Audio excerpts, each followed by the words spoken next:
Halo Akademia, selamat datang di Silent Scream, Your Worst Nightmare, Now on the Screen. program baru dari Tita FM yang akan membahas cerita-cerita misterius. Dengarkan jika kamu berani, kisah seram di ujung telingamu. Kenalin, gue Aca. Dan gue Helmi. Pada episode kali ini kita akan membahas makhluk yang sangat menyeramkan yang sering kita dengar. Makhluk kecil yang suka mencuri dan dipelihara, apalagi kalau bukan tuyul.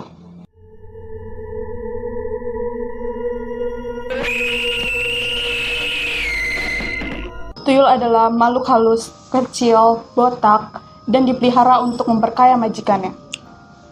Tuyul memiliki banyak macam-macam jenisnya, tergantung cerita yang beredar di masyarakat. Di sini kami telah meriset macam-macam tuyul yang ada di Indonesia. Tuyul yang kami riset, pertama ada tuyul liar.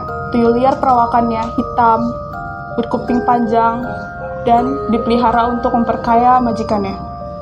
Dan biasanya tuyul liar adalah hasil dari peranakan jin. Misalkan hasil dari anak genderuwo atau anak dari kuntilanak.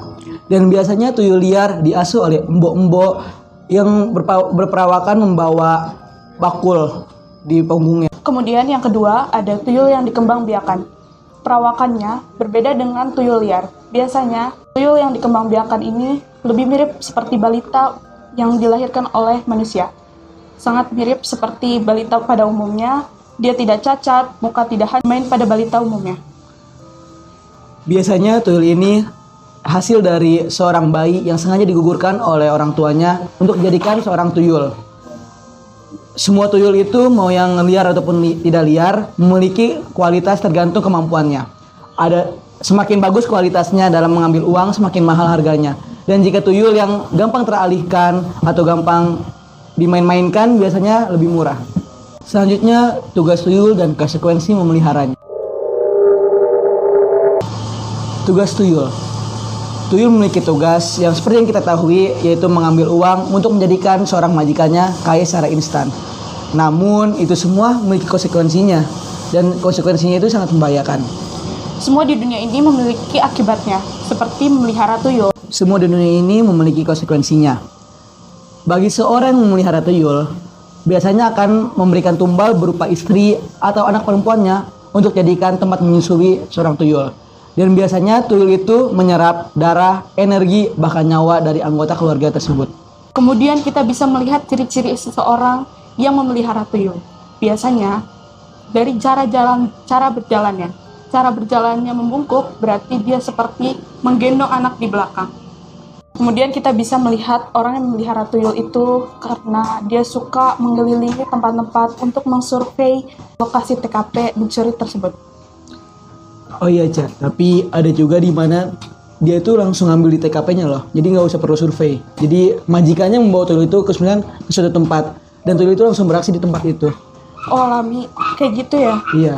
Masalahnya nih ya, biasanya juga orang tuh bisa yang memelihara tuyul itu memiliki ruangan tersembunyi gitu loh di rumahnya. Jadi ini masuknya ke ruangan tersembunyi. Yang biasanya tuh, gue juga pernah dengar kayak gitu. Ruangan tersembunyi untuk dimana melakukan ritual-ritual pemujaan kepada setan atau untuk memberikan sesajen kepada tuyul itu sendiri. Iya, jadi harus dikasih makan juga ya. Iya, betul. Cara menangani tuyul. Yang pertama adalah meletakkan benda tajam. Jika kita menaruh benda tajam di lemari atau tempat kita menaruh uang, biasanya tuyul akan ketakutan dan akan kesakitan jika menyentuh benda tajam itu. Kemudian kita bisa memasang yuyu.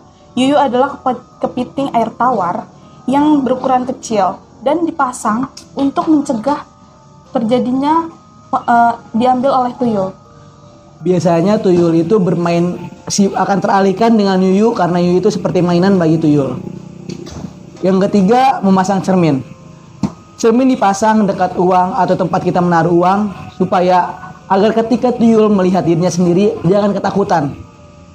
Karena tuyul itu seperti anak-anak pada umumnya, dia takut kepada hal yang menyeramkan. Selanjutnya kita akan membacakan salah satu tweet dari X yang tentang tuyul di akun bernama @prehistorm.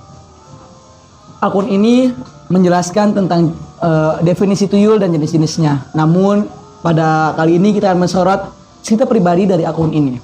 Dari pengalaman Mas Dri dengan ayahnya, waktu berboncengan pulang dari rumah saudaranya, Waktu itu lagi senter-senternya cerita tentang tuyul gentayangan. Jadinya suasana kampung sudah sepi banget waktu pas jalan pulang. Ayah dari Mas Bri sengaja lewat jalan belakang yang masih sangat sepi, melewati jalan tanah kecil, menembus perkebunan pohon kelapa, dan lewat satu pekuburan juga. Pokoknya seramlah suasananya.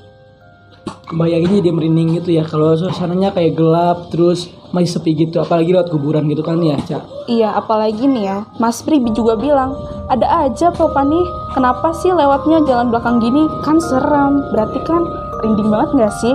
Kalau gue nggak berani sih kalau kayak gitu, minta muter balik aja. Ya udah, nih pas ayahnya juga bilang, biar cepet Bri, kan jalannya juga jaraknya lebih dekat lewat belakang dibanding lewat yang depan. Terus? Nah, sampai akhirnya Bapak menginjak pedal rem agak mendadak. Sampai akhirnya Mas Bri juga kaget kenapa tiba-tiba motornya berhenti. Terus Mas Bri juga bilang, kenapa Pak?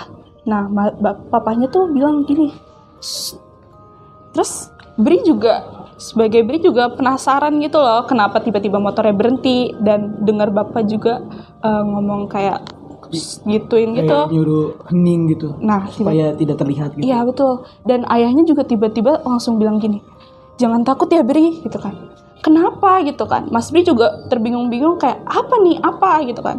Terus beberapa detik kemudian, akhirnya Mas Bri mendapat jawaban dari ayahnya sampai berhenti mendadak. 2 atau 3 meter di depan kami, di depannya Mas Bri dan ayahnya, di bawah cahaya lampu motor yang gak terlalu terang, dia melihat 2 sosok kecil sedang berdiri di tengah jalan. Sosok ini tingginya 30-40 cm aja, bentuknya kayak anak kecil, tanpa pakaian sama sekali, warna tubuhnya juga gelap, tapi bukan gelap bayangan atau siluet, tapi hitam gelap seperti arang. Nah, Mas Bri sama ayahnya ini cukup sekejap diem gitu ya kayak. Iya, sekejap terdiam lah, tersyok. Mungkin karena pertama kali mereka ngeliat tuyul juga. Kalau gue jadi mereka juga pasti mungkin nangis pulang gitu. Nah, di saat itu juga Mas Bri dengerin tuh ayahnya merapalkan doa-doa yang keluar dari mulut-mulutnya ayahnya itu. Entah udah beberapa menit melihatnya, akhirnya 2 sosok itu pergi dari tempatnya, berlari kecil masuk ke dalam gelap, lalu menghilang. Gue jadi takut gitu ya mendengarnya. Gue nggak bisa bayangin kalau misalkan gue ada di posisi Mas Bri waktu itu. Mungkin gue udah kayak ngumpul di celana kali ya, soalnya saking first time gue ngeliat tuyul gitu. Apalagi untungnya ya si tuyul itu nggak ngeliat ke arah mereka. Coba bayangin kalau misalkan tuyul itu ngeliat ke arah Mas Bri sama bapaknya, apa yang bakal terjadi? Kayak serem banget gak sih, merinding banget. Kayak nggak bisa ngebayangin deh. Setiap cerita memiliki pelajarannya, bahkan cerita yang misterius pun. Dalam episode ini kita belajar bahwa ada hal-hal yang lebih besar dari apa yang kita lihat. Dan kadang memahami itu langkah pertama untuk melawan ketakutan kita. Jangan lupa terus pantau kita di Instagram @tirta.fm, X @tirta.fm, dan TikTok @tirta.fm_. Juga nonton di YouTube dan Spotify Tirta FM, dan jangan lupa untuk pantau terus dan siaran on air kita di bit.ly/ontirtafm. Terima kasih sudah mendengarkan. Gue Helmi dan gue Aca. Sampai jumpa di Silent Scream selanjutnya.